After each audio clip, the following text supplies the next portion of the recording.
What's up, Tech Gang? In this video, we're going to be taking a look at the new Motorola Edge 2022 5G. Now, I guess I can drop the 5G part now because they're not really calling this the 5G. It does have 5G capabilities in it though, but I just picked this up from Best Buy today. This was $499. I believe the original retail price is $599, but this is $499 right now as of this time, October 8th, 2022.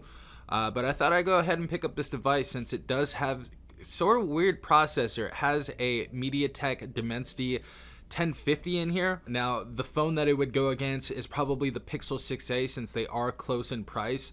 This device is $499. Pixel 6a is $449, so it's about $50 more for this device. It seems like the gaming and the chipset comparisons between the Tensor and the Dimensity 1050, the gaming does a little bit better with this chipset. And obviously the Tensor has some better stuff going on over there with some other, categories on that phone, but we're gonna go ahead and take a look at this, give you guys my first impressions, unbox it. All right guys, so let's go ahead and take the top off. I guess supposedly this is eco-friendly packaging, so that's cool. Let's go ahead and pull this phone out, and it looks like we have our warranty information and stuff right there. We'll check that out in a second. And of course we have our data cable, and there is not a wall charger inside of here, so that kind of sucks, especially when you're paying over $400 for a phone. They don't give you a charger anymore. I don't know why they do that, but whatever. It's their choice. So going inside of here, we also have what looks to be our instruction guide in English and Spanish and our safety and regulatory information right here, and that is all you have inside of the box. And of course, your SIM ejector tool right here as well. Now, the funny thing is that this type of packaging definitely reminds me of like the Galaxy S5 when that came out. They kind of had this wood type packaging or this recycled packaging, so that's kind of funny. But let us go ahead and open this up and see what this looks like. So we are going to have a 6.6 inch screen on this phone right here. It is going to be 1080 by 2400, and it is going to be an OLED panel, so this is going to be a nice looking panel apparently. And we actually do have 144 hertz on here as well. The phone vibrated and the haptic feedback actually felt pretty good as well, so that's another nice thing that we have on here. Definitely feels like a premium haptic feedback. And then we get our little hello motor right there. I'm going to set this up in a second, but going over the specifications, 8 gigabytes of RAM in this base, 256 gigabytes of internal storage base, a 5000 milliamp battery inside of here, and we're going to go over pretty much everything else once we get inside the phone. Let's go ahead and set this up though. Now with that setting up right there, as you guys can see, we have our camera module on the back right there, and obviously we have a plastic back as well. It still feels premium. I think around the chassis we do have an aluminum build, but it feels really premium even though this is plastic back. The thing that sucks is I am getting fingerprints on this device, and they are getting on here pretty easily, so you might want to put a clear case on this if you still want to see all of its beauty. But we have our camera right here. As you guys can see, we have a triple camera setup. Our main camera is going to be a 50 megapixel wide camera. Our secondary is going to be an ultra wide, and our third, of course, is going to be our depth information. We also have what looks to be like a mic right there, a noise canceling mic, as well as a flash. Design of this though looks pretty decent. I don't think Motorola is trying to copy anybody. I think they're doing their own thing. I'd say the closest this looks to is like a Sony device, but other than that, I think this is definitely a unique design. Maybe a little bit outdated, but I'm loving that we have a minimalistic branding look on here. I hate when they put the IMEI numbers on here and just like bold white or whatever, but we just have our Motorola emblem, and that is literally all we have on here. Right side of the device, we have our volume up and down rocker as well as our power button. Bottom of the device, we do have our SIM tray. We cannot actually expand our memory, so that kind of sucks. We just have our nano SIM. This is capable of eSIM as well. We have our USB Type-C port, noise canceling mic, and we have stereo speakers on this device as well, so we're going to have dual speakers. Love that. Left side of the device, we have absolutely nothing. Top of the device, we have a noise canceling mic, and as you guys see, we have that hole punch notch on here, pretty similar to Samsung's devices. I'd say around the same size.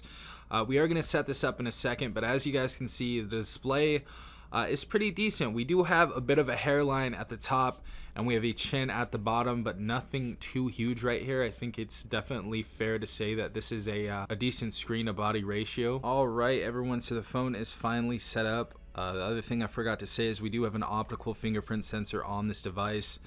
It is pretty accurate. I was hoping that it was going to be a little bit closer to the middle of the screen because it is at the bottom right there, but nonetheless pretty accurate, pretty quick. I don't really have any issues with it so far. The other thing about this device is we do have fast charging up to 30 watts, so we can actually charge this up to 30 watts. We also have reverse charging at 5 watts as well. Other thing that is missing on this phone that I'm sure you guys notice is we don't have a 3.5mm headphone jack, so we're gonna have to use wireless earbuds, or we're gonna have to use wireless headphones, so that's something that kind of sucks. But for the people that buy phones for around $500, $600, I'm sure you guys have some wireless earbuds. If you don't, you still can get that little dongle that you put in here to put your regular 3.5mm headphone jack into a Type-C port. So that's always an option for you guys out there. First and foremost though, the display looks pretty good. Again, this is going to be 144 hertz. So we're going to go ahead and check out the display right now and see what we are running currently. So our refresh rate is on auto currently. We're gonna put that on 144 hertz.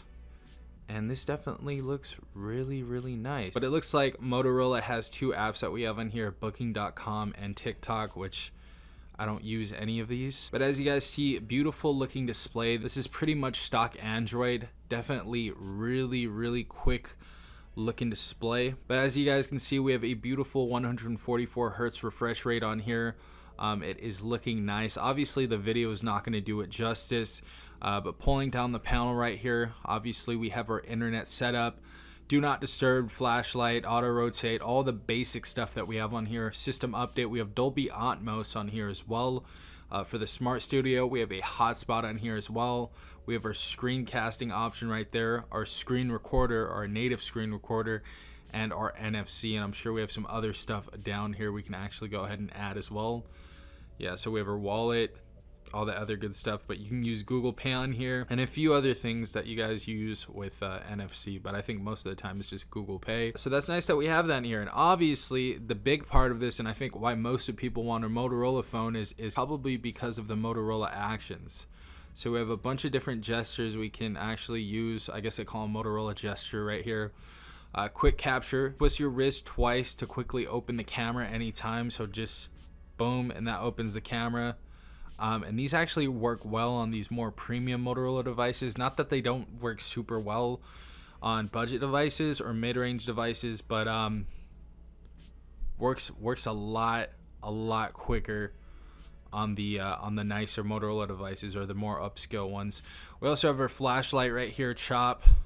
That's one thing that I love about this phone is that flashlight chop.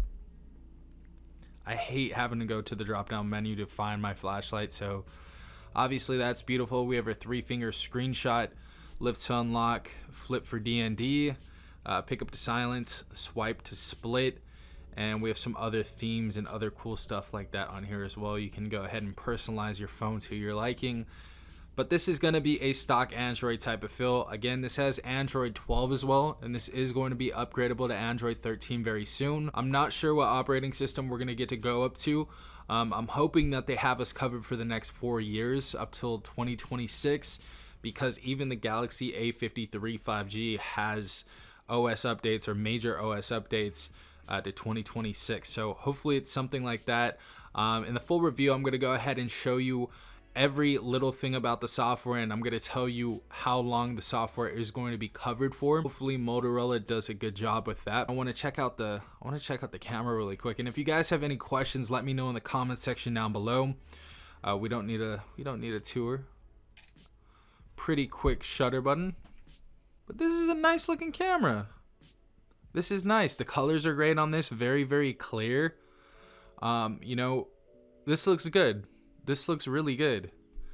And we can actually shoot up to 4K 30 frames per second rear facing camera. Front facing camera, this is going to be able to shoot at 1080 30. So nothing crazy on the front facing camera, but this is looking solid so far. We're going to go further into detail on this, but this is looking like a phone that people are going to sleep on. and it may be a little cheaper later on, so you guys may want to wait. But this is going to be for those Motorola fans out there that like those actions and like those little tiny things that Motorola has. But for $499 so far, this is looking like a win, honestly. We have our cutout, spot color, night vision, panorama, group selfie, ultra res with our 50 megapixel camera. We also have our scan to scan documents, dual capture, time lapse, spot color, as you guys can see. But the photos are looking good so far. Photos are looking good. We also have our wide angle right here. Let's go ahead and do that. Quick shutter right there. Looking good. The colors look good on this. Seems like they're using some software in here as well, like Google does, but I think it looks good. Definitely for $500, this is a good looking photo on this device. Also, the last couple things I want to take a look at are going to be the speakers on this device, because I guess we do have dual speakers on this device, or stereo speakers, so we're going to check that out and see how good the display looks. I'm liking the look of this display though. The 144 hertz looks pretty nice. Another thing as well, this is going to be an HDR display, so we can use HDR on YouTube, as you guys can see. But we're gonna see how this looks. The speaker is crazy so far though. Really liking how this speaker sounds. The stereo speaker, this is gonna be amazing for gaming, for the gamers out there.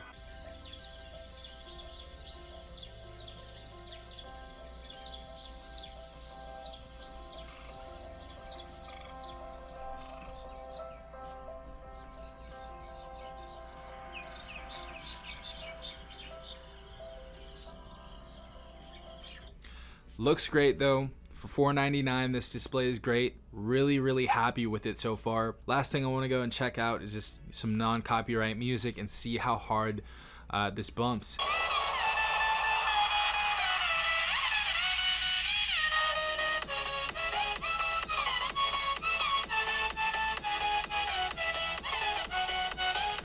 Very crisp, very loud audio. I don't think it's really any better than even like the Galaxy S22.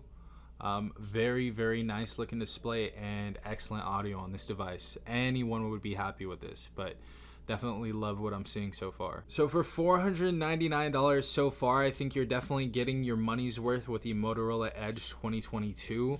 The only thing that I don't really like is that we have a plastic back, so it may feel a little bit cheaper for the nerd out there that really pays attention to that stuff. But I think the build so far for me is the only con on this device. For $499, what you get in here is exceptional. So I think we have some really good stuff in here.